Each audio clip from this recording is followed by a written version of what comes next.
Zhvillimet e fundit politike në intervistën e ditës në minutat në vazhdim do t'i diskutojmë me deputetin e Frontit Evropian dhe kryetar i Lëvizjes Populli, zotin Skënder Rexhepi. Mirëmbrëma dhe mirëserdhët në Arsat. Mirëmbrëma dhe mirëserdhjet, faleminderit për ftesën.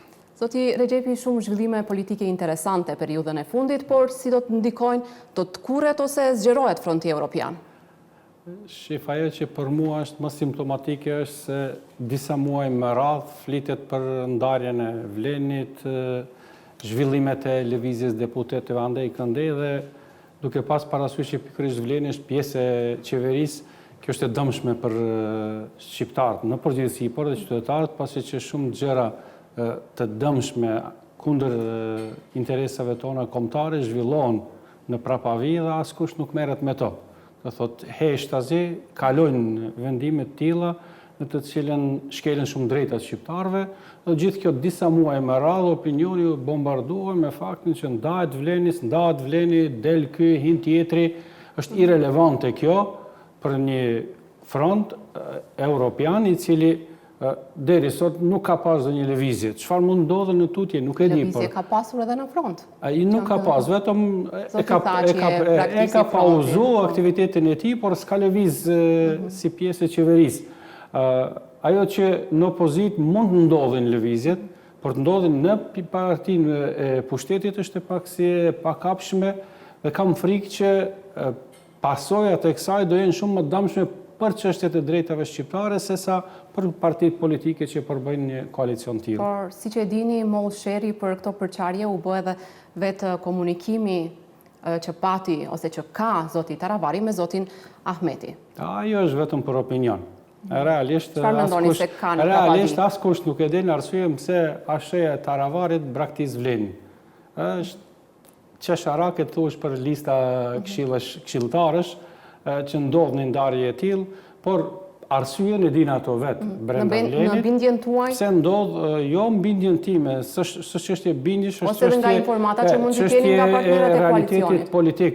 Nuk mund ndodh një tërmet, i them, aq i madh në një koalicion qeveritar, nëse nuk është diçka më prapavi më e madhe në konceptin politik. E them këtë për mua ishte befasuese kaq shpejt, edhe pse nga Fronti Evropian ka qenë gjithmonë e pritshme që një koalicion që pa legjitimitet etnik është bërë pjesë e qeverisë, herët avon do ndodhe një përçarje e tillë, por ndodhi shumë shpejt.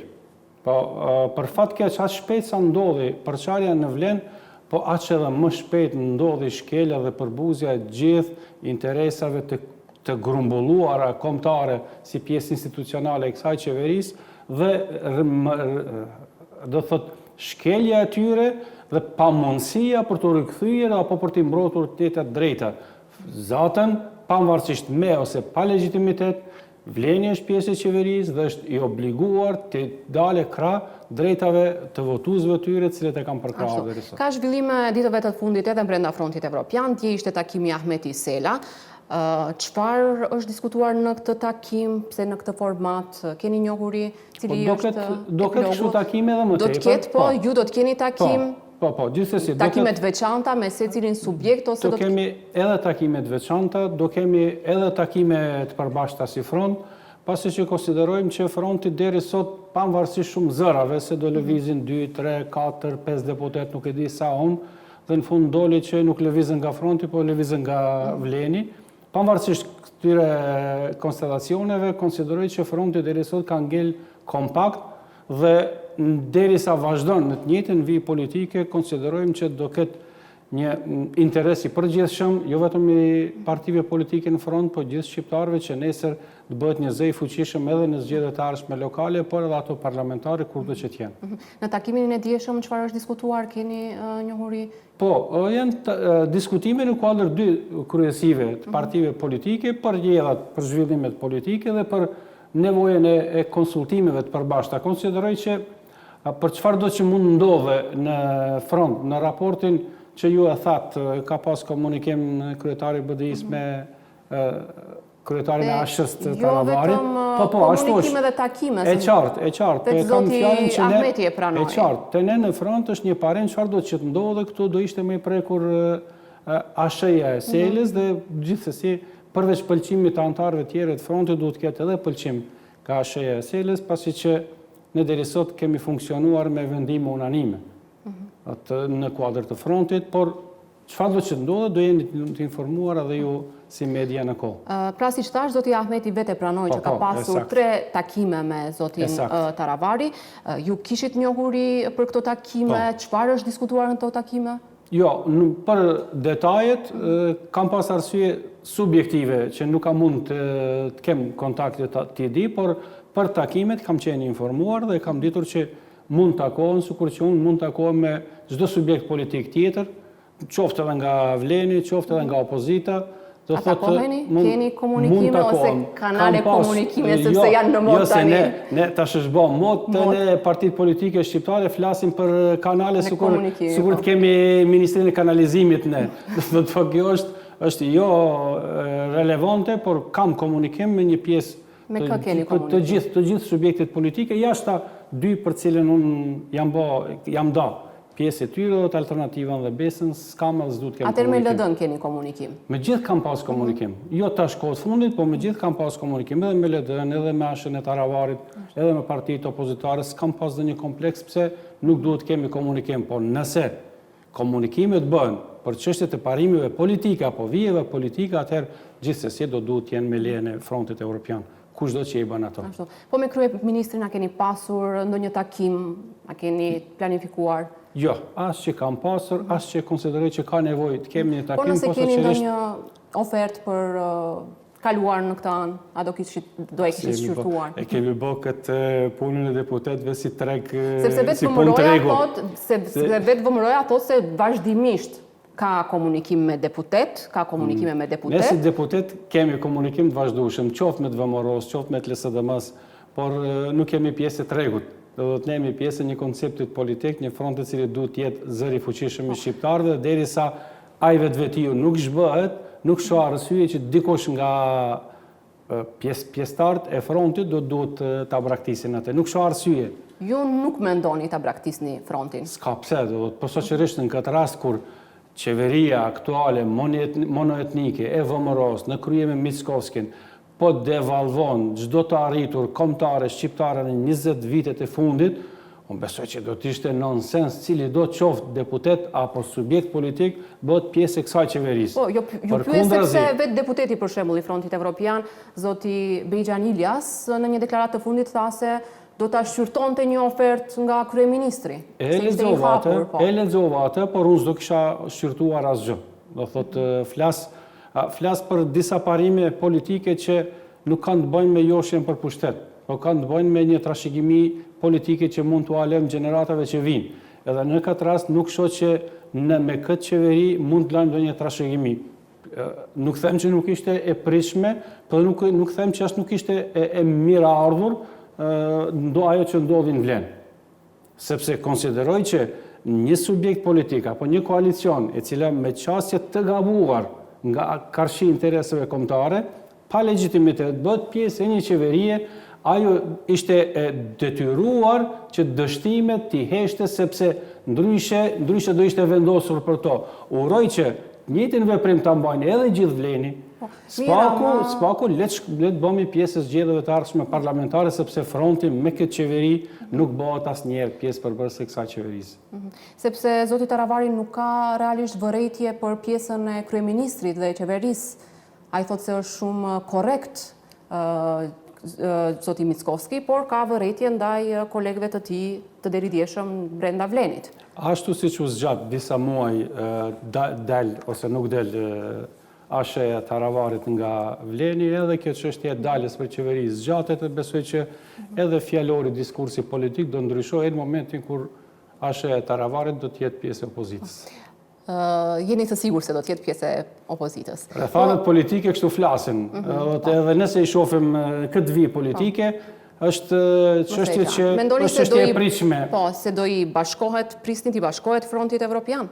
E thash në fillim, pa pëlqimin e gjithë antarëve të Frontit Evropian nuk mund të ketë shtim të asnjë subjekti tjetër politik. Nëse zoti Sela është kundër, mendoni që nuk do të ndodhë kjo? Unë mendoj që diçka do të varet nga amini i zotit Sela? Zotit Sela, vizioni i tij politik është më i vlefshëm sesa inatet personale, por megjithatë mbetet që gjitha çështjet jenë pjesë e diskutimeve në tavolinë, që pastaj ashtu siç ka ditë ai të vendosë me çështje të rëndësishme pro interesave kombëtare, besoj që përsëri do të kishte vendosur sikur që një çështje e tillë të vijë në tavolinë, edhe pse deri sot asnjëherë s'është paraqit pjesë e tavolinës që ASH-ja e Taravaret të jetë pjesë e frontit.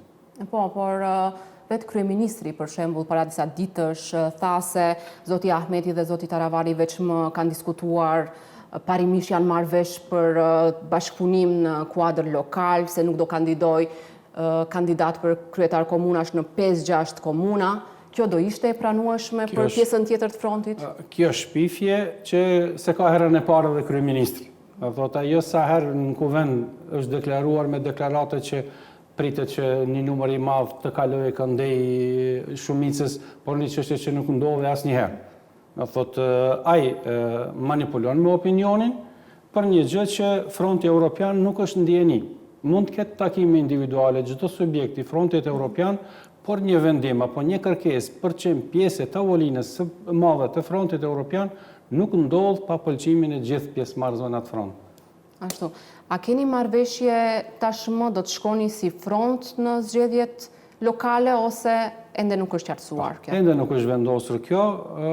Unë besoj që do shkojmë si front, por megjithatë për lëvizja juaj për shembull do të për çështjet unë mendoj që fronti nuk është themeluar si organ për përdorim një zgjedhjeve parlamentare, por për një organ që duhet të jetë afatgjatë, duhet të jetë zëri i fuqishëm i gjitha interesave, jo vetëm shqiptarëve, por i qytetarëve të tjerë të cilët jetojnë në komunat me shumicë shqiptare.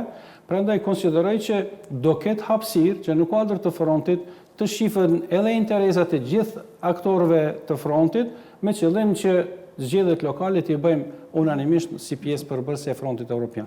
Partia juaj mendon të ketë kandidat në ndonjë nga komunat shqiptare? Ju a keni ambicie personalisht të kandidoni diku? Unë personalisht jam pjesë e kuvendit dhe mendoj që gjithmonë do duhet ketë njerëz përgjegjës për projekte të ndryshme, padyshim do kemi edhe ne si pjesë bisedimeve, por ajo pritet që në momentin që tulim me gjithë anëtarët e Frontit Evropian, ta sillim një vendim.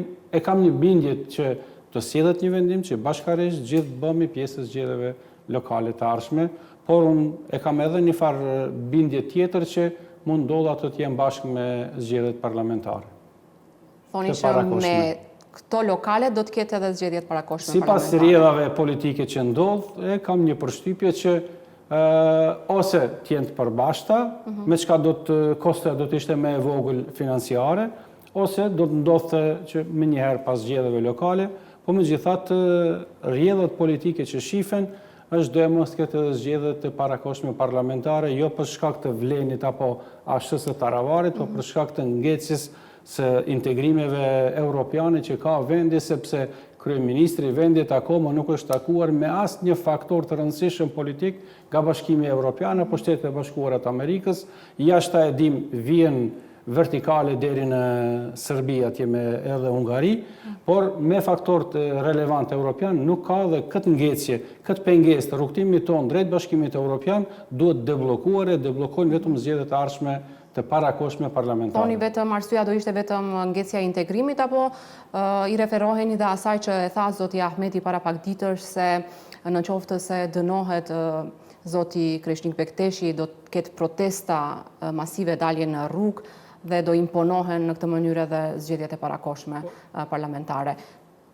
Në një rast të tillë fronti si i tillë do të protestonte apo BDI-a do të protestonte? Ka ndonjë dakordsi lidhur me këtë çështje? Unë personalisht gjithmonë kam qenë pjesë e protestave që janë bërë për drejtat e shqiptarëve, gjithmonë. Do të shumë raste ka pas në kaluarën, historikisht, për fatkeqësisht ne shqiptarët kemi qenë pjesë e shtypjes së vazhdueshme dhe represalieve që ka bërë pushteti Maqedonas 30 vitet e fundit. Edhe gjithmonë kam qenë pjesë e protestave, do jem edhe pa emërimin e Frontit Evropian, do ishe pjesë e protestave të tilla, por besoj që një vendim i tillë do sjellet në kuadër të Frontit Evropian, sepse ne kemi funksionuar deri sot unanimisht dhe do vazhdojmë të funksionojmë unanimisht. Kjo qeveri ka bërë jo pak shkelje në kuadër të drejtave dhe lirive të shqiptarëve. Ju jeni dëshmitar, mjafton që ta bëni një investigim gazetares dhe të takoni administratorët shqiptarë që janë aty, e besoj, po e them për opinionin, që të takoni administratorët shqiptarë dhe ta shifni në çfarë shkallë kanë ra të drejtat e administratorëve shqiptarë. Mos avancimi, mos sigurimi i vendeve të punës, shkeljave të drejtave, ndryshimi i vendeve të punës pa vendime para praka o pa pëlqimin e tyre. Kur ishim te lokalet, kam dhe një pyetje të fundit. Partitë politike maqedonase veç më po përgatiten për zgjedhjet lokale, më shumë kandidatura kanë bërë ditura. LSDM-ja tha se është në komunikim me shumë parti. Keni komunikim si front me LSDM-n, sepse të paktën deri tani VMRO thotë se nuk do të kishte bashkëpunuar në asnjë formë me BDI-n, siç thotë në zgjedhjet lokale. Derisa nuk e sjell vendimet paraprake Fronti Evropian, nuk është edhe arsyeshme. Fronti do kishte bashkëpunuar me VMRO. Nuk është e arsyeshme të kemi takime, komunikim me subjekte tjera politike maqedonese, megjithatë në momentin që flasim, Fronti Evropian do të ishte fitues absolut i zgjedhjeve lokale dhe nuk e shoh ndonjë të arsyeshme që të bashkëpunojmë me subjekt politik maqedonas për përkrajen kryesisht do jeni dëshmitar, kryesisht nuk do të ketë nevojë për një bashkëpunim të tillë, po megjithatë ajo mbetet vendimi që do të sjellë Fronti në përgjithësi. Ju faleminderit shumë për këtë intervistë. Faleminderit edhe juve.